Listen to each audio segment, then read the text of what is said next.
سلام، امیدوارم که حالتون خوب باشه. من حسام هستم و امروز قراره که گوشی G Plus Q20 رو با هم بررسی بکنیم. قبلا Z10 رو از همین برند داشتیم که عملکرد نسبتا قابل قبولی داشت. امروز میخوایم ببینیم که این گوشی از برند G Plus چه عملکردی از خودش رو نشون میده.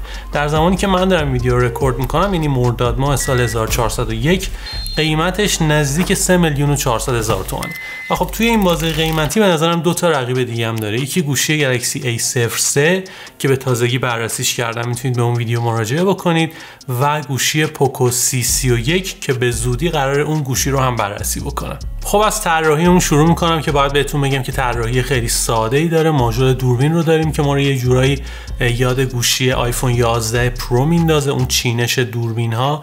و حتی من یه گوشی دیگه به اسم هایسنس V40i رو دیدم که خیلی شباهت زیادی به گوشی G Plus Q20 داره. سنسور اثر انگشت پشت گوشی قرار گرفته و سرعت نسبتا قابل قبولی داره. توی این بازه قیمتی معمولا گوشی سنسور اثر انگشت ندارن.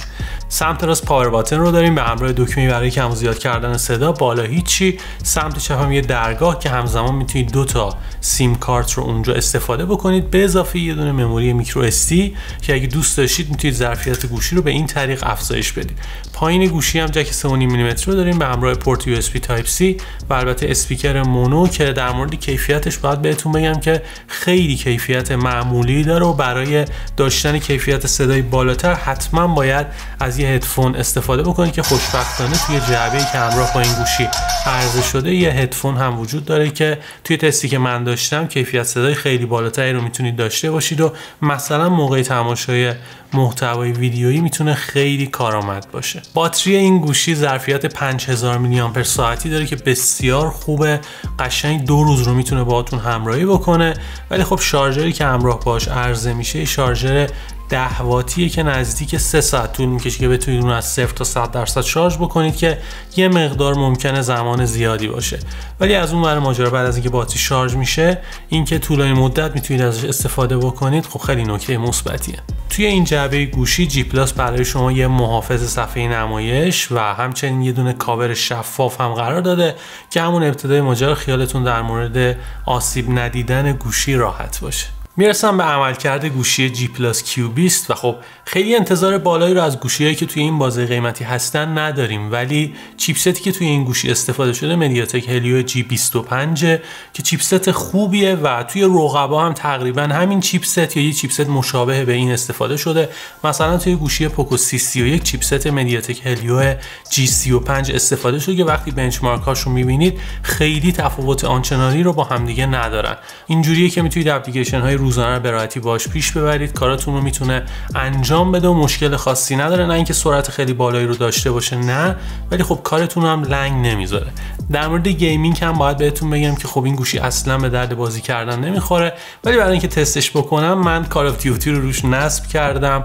خیلی جالب بهتون بگم که تونستم با تنظیمات گرافیکی لو و های فریم ریت کال آف دیوتی رو بازی بکنم و نزدیک 1 ساعت این کار انجام دادم. درسته که خیلی گرافیک آنچنانی نداره، حتی یه ذره توی ذوق هم میزنه، ولی خب همین که دیولپرای این بازی یه جوری اون رو دیزاین کردن که بشه با یه همچین گوشی هم اون رو بازی کرد، خیلی نکته جالبی بود که میخواستم توی این ویدیو حتما بهش اشاره بکنم.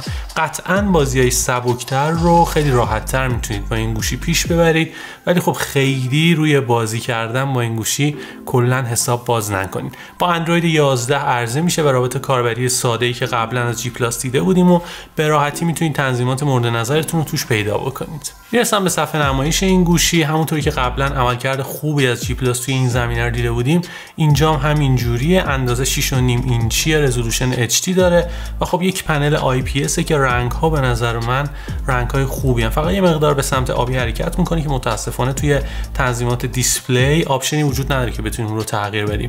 فقط 3 تا حالت اصلی داره به اسم استاندارد، ویوید و کولر کالر که اگه دوست داشتید از این هم سردتر باشه میتونید اون گزینه رو انتخاب بکنید. رفرش ریت 60 هرتزی داره و باید دقت بکنید که توی محیط‌های خارجی آوتدور ممکنه که این مقدار به سختی بتونید محتویات صفحه نمایش رو ببینید، چون اونقدری که باید میزان روشنایی این صفحه نمایش بالا نیست. بریم سراغ دوربینای این گوشی که یه چینش سه‌گانه رو اینجا میبینیم. دوربین اصلی 13 مگاپیکسلی، یه دوربین 2 مگاپیکسلی برای عکاسی ماکرو و یه دوربین برای تشخیص عمق.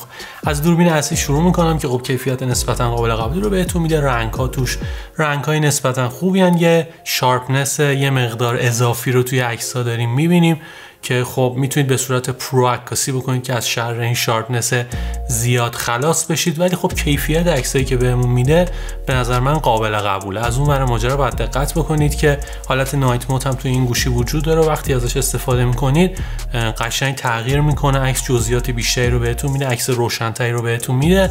و در مورد دوربین ماکرو باید بهتون بگم که رزولوشن 2 مگاپیکسلی داره و خیلی کیفیت بالایی رو بهتون نمیده.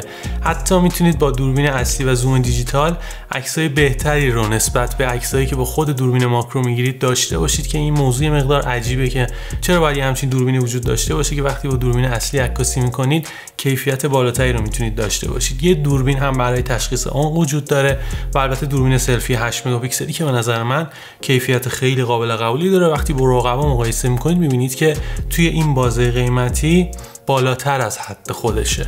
در مورد تصویربرداری هم باید بهتون بگم که محدود به رزولوشن فول اچ دی هستید و خب باید دقت بکنید که استابیلایزیشن اپتیکال یا الکترونیکی توی اون وجود نداره و خیلی نباید تکون بخورید. در این صورت میتونید ویدیوهای معمولی رو باهاش ثبت بکنید. و این نکته رو می‌خواستم بهش اشاره بکنم، اونم مربوط به اپلیکیشن اختصاصی جی پلاس به اسم جی پلاس گالریه که برای اینکه بتونید عکسای مختلف رو ببینید اینجا به صورت پیش‌فرض توی گوشی نصب شده. وقتی که من ازش استفاده می‌کردم متأسفانه نمیتونستم روی عکس زوم بکنم که امیدوارم با یه آپدیت نرم افزاری موضوع حل بشه. البته به صورت پیش‌فرض دوباره گوگل فوتوز رو داریم که واسه اون نرم افزار به راحتی میتونید بین عکساتون بروز بکنید یا اینکه برید یه گالری دیگر رو از پلی استور یا مارکت های ایرانی دانلود بکنید. خب در نهایت باید بهتون بگم که گوشی جی پلاس کیو 20 توی این بازه قیمتی میتونه جزو انتخاب هاتون باشه. به نظرم بهتره که جی پلاس یه مقدار روی اون سری هایی که نامگذاری میکنه گوشیاشو بیشتر کار بکنه که کاربرا بهتر متوجه بشن که جایگاه اون گوشی دقیقاً به چه ترتیبیه. البته خب به نظر میرسه که کیو 20 یه جورایی بین Z10 و X10 قرار میگیره. باتری خیلی خوبی داره، خیلی شارژ دهی خوبی رو داره، اما با شارژری که سرعتش خیلی بالا نیست. از اون ور ماجرا نکته مثبتش اینه که پورتش USB Type C توی بقیه رقبا میبینیم که از پورت میکرو USB استفاده شده. چیپست قابل قبولی داره و صفحه نمایش اون کیفیت خوبی داره به نظر من و دوربین هایی رو دارید که کارتون رو میتونید باهاش پیش ببرید. حتما توی کامنت ها نویسید که نظر شما در مورد این گوشی چیه و خیلی ممنونم که این ویدیو رو تا انتها تماشا کردید. اگر ویدیو از طریق پلتفرم یوتیوب تماشا میکنید حتما این کانال رو سابسکرایب بکنید. یادتون باشه که توی کانال یوتیوب ما میتونید ویدیوها رو با کیفیت 4K تماشا بکنید. خیلی ممنونم که کامنت میذارید، نظر میدید و امیدوارم که این اتفاق یه روند ادامه دار باشه. مرسی.